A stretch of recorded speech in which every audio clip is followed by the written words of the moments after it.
প্রথম আলোর অডিও সংবাদে স্বাগত। শামসুজ্জোহা জানিয়ে দিচ্ছি দিনের প্রধান খবরগুলো। ভোক্তা পর্যায়ে বেসরকারি খাতে তরলীকৃত পেট্রোলিয়াম গ্যাস এলপিজির দাম কমেছে। এবার প্রতি কেজিতে কমেছে ২৯ টাকা ৭৬ পয়সা। এতে বাজারে সবচেয়ে বেশি ব্যবহৃত ১২ কেজি এলপিজি সিলিন্ডারের দাম কমেছে ৩৫৭ টাকা। এর আগে গত মাসে কমেছিল ৫৫ টাকা। এখন নতুন দাম হয়েছে ১৫২৮ টাকা। বৃহস্পতিবার নতুন দাম ঘোষণা করেছে Bangladesh energy regulatory commission BERC. নতুন দাম সন্ধ্যে ৬টা থেকে কার্যকর হয়। মধ্যপ্রাচ্যে যুদ্ধ ছড়িয়ে পড়ার পর বিশ্ববাজারে এলপিজির দাম বেড়ে যায়। গত এপ্রিলে দেশের ইতিহাসেও সর্বোচ্চ দাম বৃদ্ধি হয় এলপিজির। এপ্রিলের শুরুতে ১২ কেজি এলপিজি সিলিন্ডারের দাম বাড়ানো হয় ৩৮৭ টাকা। এরপর একই মাসের ১৯ এপ্রিল আবার বাড়ানো হয় ২১২ টাকা। এতে ১২ কেজি এলপিজি সিলিন্ডারের দাম হয় ১৯৪০ টাকা। পরের মাসে দামও অপরিবর্তিত রাখা হয়। বিইআরসি বলছে, বাজারে বিভিন্ন আকারে এলপিজি সিলিন্ডার পাওয়া যায়। এখন থেকে প্রতি কেজি এলপিজির দাম ১২৭ টাকা ৩০ পয়সা।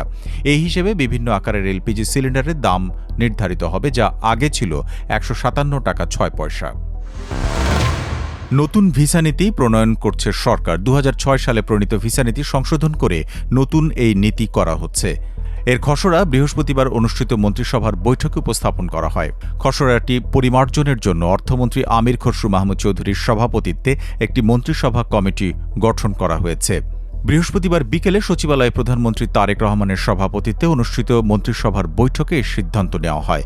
পরে সংবাদ ব্রিফিংয়ে এই তথ্য জানান মন্ত্রিপরিষদ সচিব নাসিমুল গনি।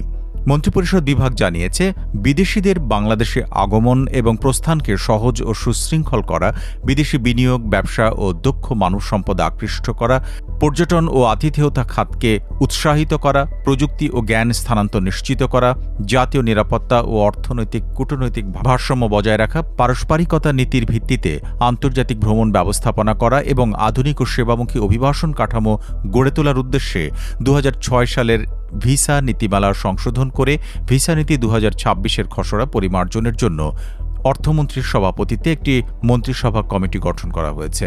স্বরাষ্ট্র মন্ত্রণালয় এই কমিটিকে সাচিবিক সহায়তা প্রদান করবে। জ্বর কমে গেলেও সম্পূর্ণ সুস্থতা নিশ্চিত না হওয়া পর্যন্ত ডেঙ্গু রোগীকে হাসপাতাল থেকে ছাড়পত্র না দেওয়ার নির্দেশনা দিয়েছেন স্বাস্থ্য পরিবার কল্যাণমন্ত্রী সরদার মোহাম্মদ সাখাওয়াত হোসেন। বৃহস্পতিবার ঢাকা মেডিকেল কলেজে মেডিকেলের প্যাথোলজি বিভাগে মাইক্রোস্কোপ এবং ল্যাবরেটরি যন্ত্রপাতি হস্তান্তর অনুষ্ঠানে তিনি এসব কথা বলেন। এডিস মশার লার্ভা ধ্বংসে নতুন প্রযুক্তি ব্যবহারের উদ্যোগ এবং চিকিৎসকদের জন্য চিকিৎসা প্রোটোকল চালুর কথা জানিয়ে স্বাস্থ্যমন্ত্রী বলেন, ডেঙ্গু নিয়ন্ত্রণে ২ মাস ধরে সরকার সারা দেশে পরিচ্ছন্নতা অভিযান চালাচ্ছে। চিকিৎসকদের প্রশিক্ষণ দেওয়া হয়েছে এবং রোগীদের চিকিৎসায় সর্বোচ্চ গুরুত্ব দেওয়া হচ্ছে। এডিস মশা নিয়ন্ত্রণে নতুন প্রযুক্তির কথা উল্লেখ করে সাখাওয়াত হোসেন বলেন, লার্ভা ধ্বংস করার জন্য একটি বিশেষ মেডিকেল ট্যাবলেট সংগ্রহের সিদ্ধান্ত নেওয়া হয়েছে। ছোট ছোট জায়গায় জমে থাকা পানি, ডাবের খোসা বা টায়ারে ট্যাবলেট ব্যবহারে লার্ভা দ্রুত ধ্বংস হবে। ডেঙ্গু রোগীদের চিকিৎসায় বিশেষ সতর্কতার কথা উল্লেখ করে মন্ত্রী বলেন, প্লাজমা লিকেজের কারণে অনেক সময় রোগী মারা যান।